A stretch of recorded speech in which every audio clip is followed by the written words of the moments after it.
In this video, I'm going to show you how to score 11 or 12 in your task 1 of the CELPIP writing. I'm going to show this to you with a practical sample. This is the question. You can read it, pause the video. I will focus more on the answer. Now here, it's basically just talking about giving suggestions or improvements to your cafeteria. Okay, let's go to the answer. First thing I want to show you guys why the structure is going to score full marks is because it has 5 paragraphs. You have your introduction, you have body 1, body 2, body 3. Then you have your conclusion. That's it, okay? 5 paragraphs, it's exactly how it's supposed to be. And the 3 bodies answer the 3 bullet points in the question: 1 body, 2 body, 3 bodies. One by one, in sequence. So you have no problem with the task response and you have no problem with the structure. It is very coherent as well. And you have enough details in each body paragraph, which we will see. You can also pause the video to read it.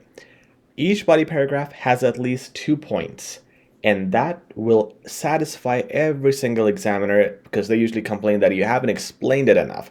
This explains it perfectly. Okay, so full marks there.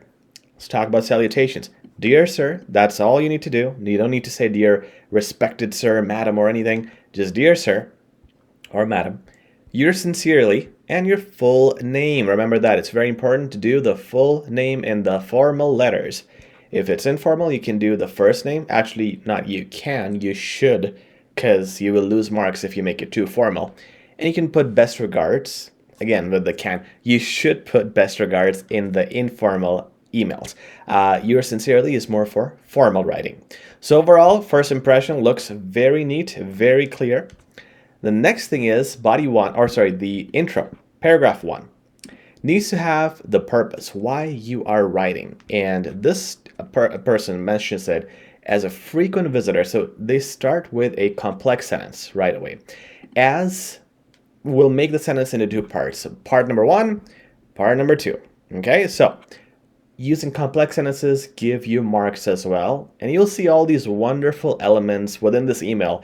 If you want to learn how to write like this video is great. But also check out our course in the description. That includes samples on writing and speaking. And it includes a lot more detail. A 1-hour lesson just on vocabulary and complex sentences. Plus, I think a 3-hour lesson on writing with a lot of descriptions. Okay, so check that out. It is in the description.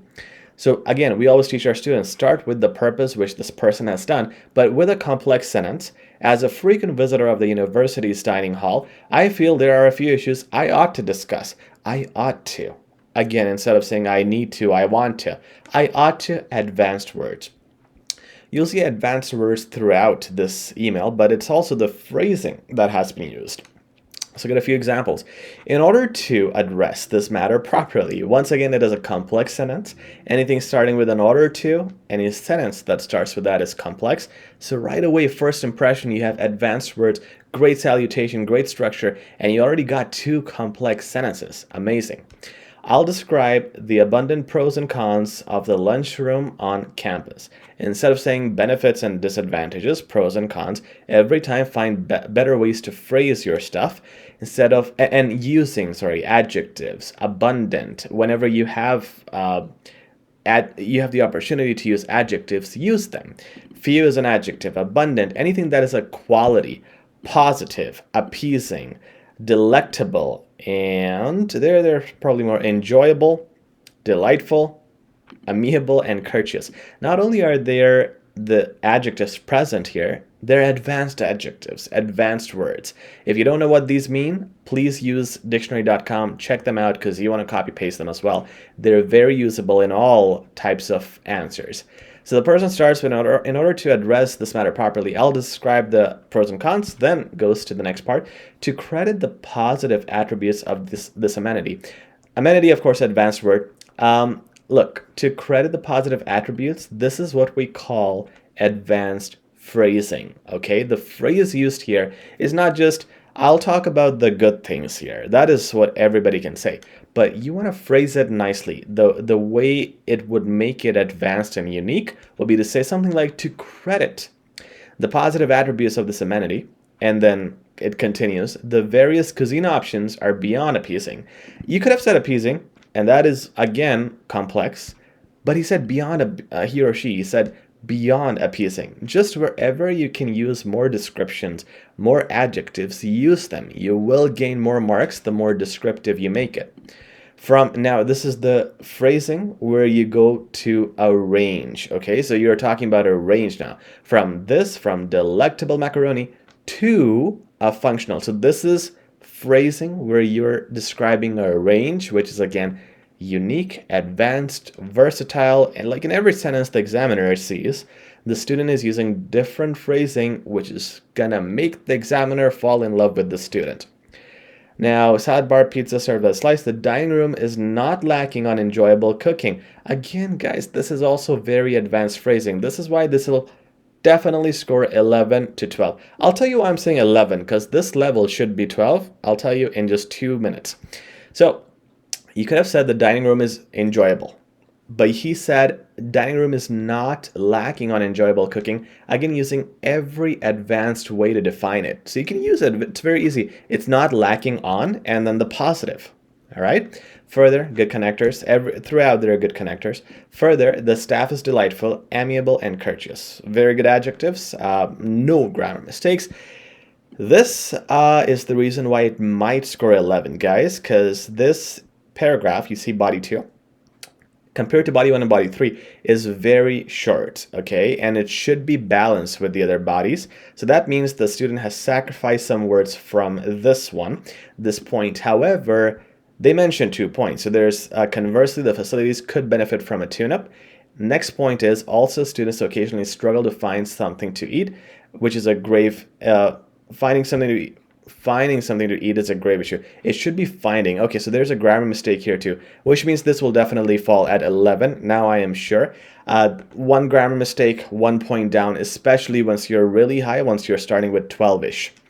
Now, even if this was not there, let's say the grammar mistake is not there, the student has done 2 points. So 2 points is the main requirement you need to have. Everybody should answer 2 points per bullet point. If the student didn't have this little mistake, I could have ignored that this paragraph is slightly smaller and given him or her 12. Now it's definitely 11 because there's one mistake here.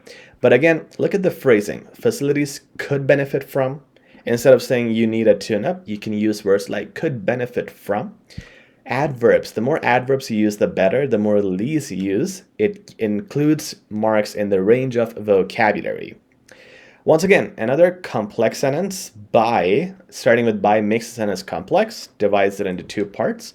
By repainting the walls, installing updated flooring, and expanding to additional lighting. You see, it's not just the bland points, it's practical points. You want to show realism. These are the real suggestions you would make if you're telling some place to update its furniture. It's not just, hey, have better lighting, but have additional lighting, installing updated flooring, always defining your points instead of just saying, improve flooring. The property will be suitably, adverb, great job, improved. Furthermore, again, a connector, great connectors. Outside of the regular menu, again, advanced phrasing. You see this, when a phrase or a clause like this is in between commas, you are putting it as an extra piece of information. So you could also ignore this. You can just say, furthermore, I propose. But by putting this extra information, you're showing the examiner your ability to add extra phrases and put them within a sentence. You essentially talking about other important points, but like this is a bracket thing. This is an additional point that I can put because I know how to use advanced phrasing. So that's what you're communicating to the examiner. I propose the addition of a sandwich station through which advanced phrasing. So you're giving the benefits through which this will happen. Through which students will be given the opportunity to create their own meal regardless of what is being served. Regardless, again, added to make the sentence complex, and also add another point just to give it more depth and description. If you guys have sent me your writings, and if I've ever given feedback and said it lacks description, that's what I mean.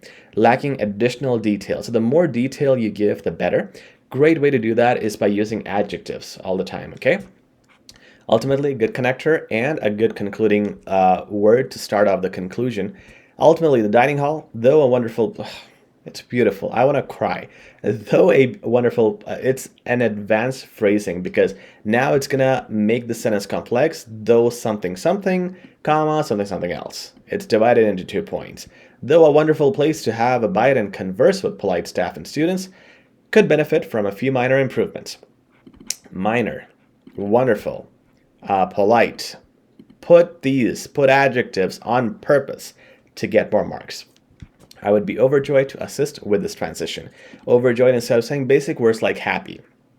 All right. This is what it takes, guys. This is what you need to do to score an 11 or 12. It's a shame that there was just one little petty grammar mistake.